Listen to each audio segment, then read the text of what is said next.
Hello everybody and welcome back to Quest 64. Last video we came into the Baragoon Tunnel in pursuit of Fargo, the escaped murderer. So we made it about halfway through last time, so it's actually not a very long dungeon, and I stopped at this maze-like area, which we are going to traverse today. Hopefully take on the boss and get the hell out of here. That would be really nice. It shouldn't take me too long to navigate out of here, but like I said, it is pretty easy to get turned around. You know, this game is very infamous for having everything looking the same. Just like in Blue Cave, it's very easy to get lost just because if you do get turned around, you don't really know that you've turned around until you're all the way back at the entrance and you're swearing under your breath because you're so frustrated. But my advice is the same as it's been pretty much throughout the entire game. Pay attention to your compass and let your camera adjust at the end of a battle. Now, this maze is very linear. There's no splitting paths or forks or anything like that, so there is only really one way to go. So if you don't get turned around and start going backwards, then it'll be pretty easy to navigate through. And again, none of the enemies in here are new. These are all the same ones that we've been seeing. Not a whole lot of variety in here in comparison to some of the other dungeons. Which is alright, I suppose. It's not terribly long in comparison to the last couple of dungeons that we've been doing. Gonna go ahead and heal up. I did a little bit of extra grinding off screen. I managed to get my wind element up to 40. I gained a new wind spell, which I may try out on the boss, just because I think it'll be really useful. I also have to try out that magic barrier that I spoke of last time as well. I'll probably pull that out if I'm having some sort of difficulties. These enemies are still hitting pretty hard, but because I'm a little bit stronger, I'm able to take them out in fewer turns. MP conservation at this point in the game, I think, is probably what becomes the most difficult, because not only are you using your magic primarily to attack, but you're also using it to heal. With that being said, I still do have a lot of items, and I probably will end up just using items for the boss battle, because I don't necessarily feel like dying from the boss battle and going all the way back. I've also been through here a couple of times during practice, so I want to get the hell out of here personally. We still have a few things to collect though, at the end of this tunnel. So far so good though. I'm almost at 200 HP too, which is really nice.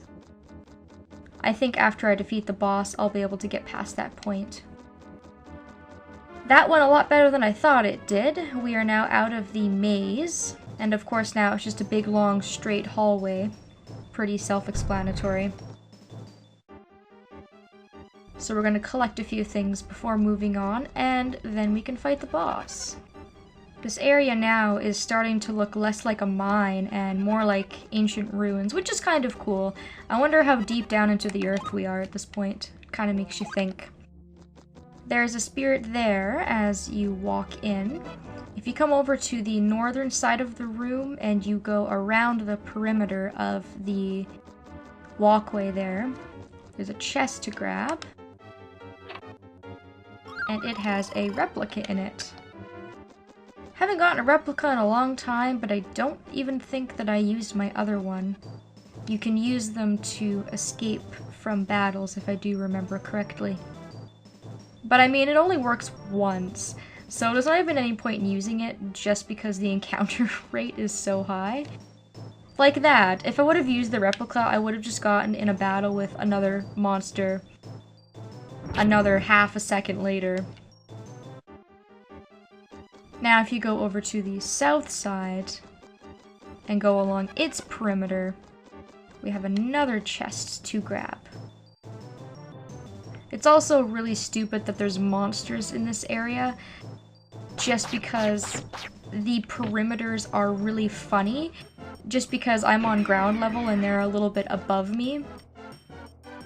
They give me lots of space to move around, but it's still kind of clunky to fight in here, which I don't really like, so I'm just gonna escape for now. Maybe if I was anywhere near them, it would be different.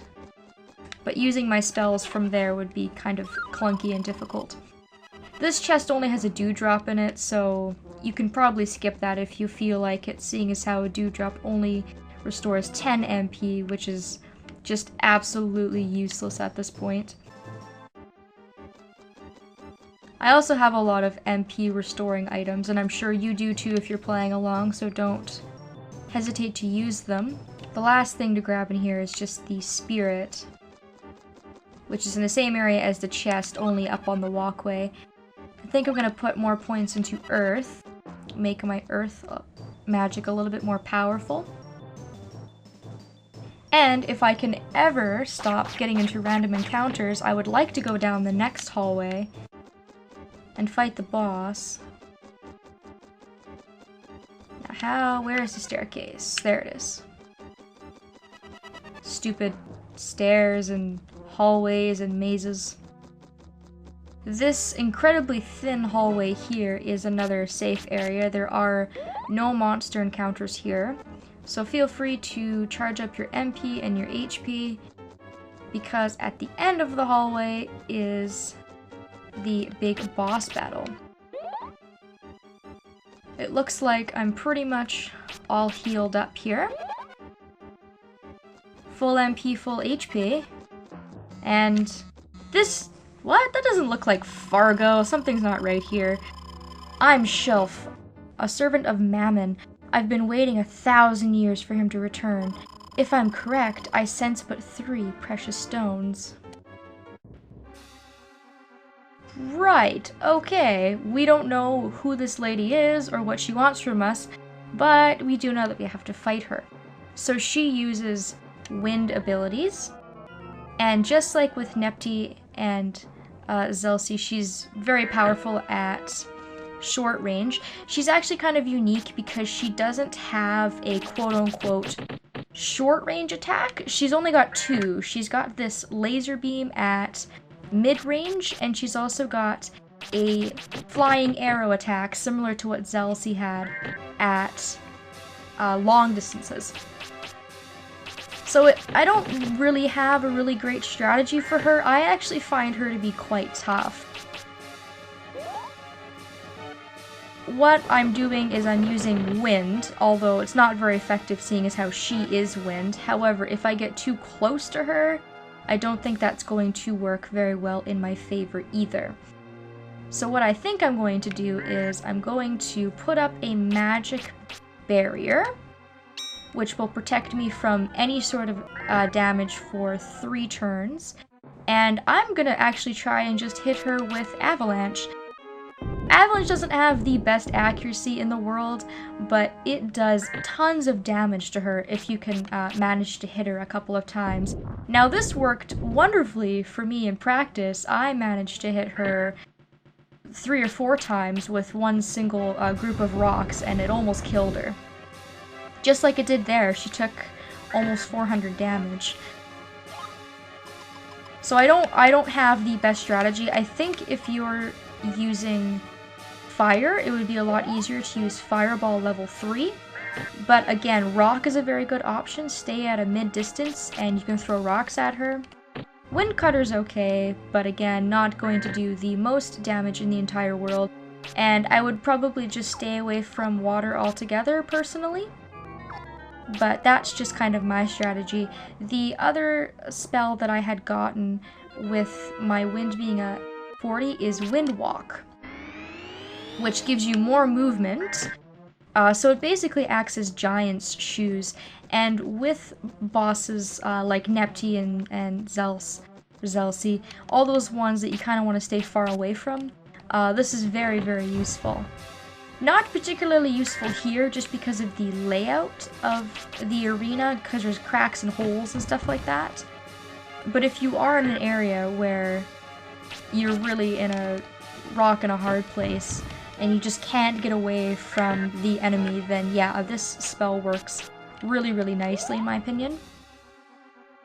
And I think it would have been very useful earlier on in the game when we were fighting some of those really tough bosses. But she's not so bad. I really don't like her. I think I struggle with her more than I do some of the other bosses for whatever reason. But we're doing okay. It's not very hard to outlast her, seeing as how many, you know, items I have and whatnot. So she's finished. I don't actually know how much HP that she has. I didn't actually bother to look that up, but I do know that she does use wind attacks. So Mammon will be explained a little bit later. We haven't even really heard that name yet, but it will definitely come up in the future. At the end of the road here, there's our 5th and final spirit element, as well as a few potions and items to collect. And with that, we can get the hell out of here. Not much of a mine, more of an ancient rune tunnel type area, but nonetheless kind of interesting, a little bit dark and a little bit out of the ordinary. And we are in a new area with new overworld music, which is the coolest thing ever. And it's also a desert, which is very strange to see because everything has been so insanely green up to this point, which is just absolute madness. But this should be interesting. I'm excited to see what is going to happen from here. We can also talk to this gentleman here.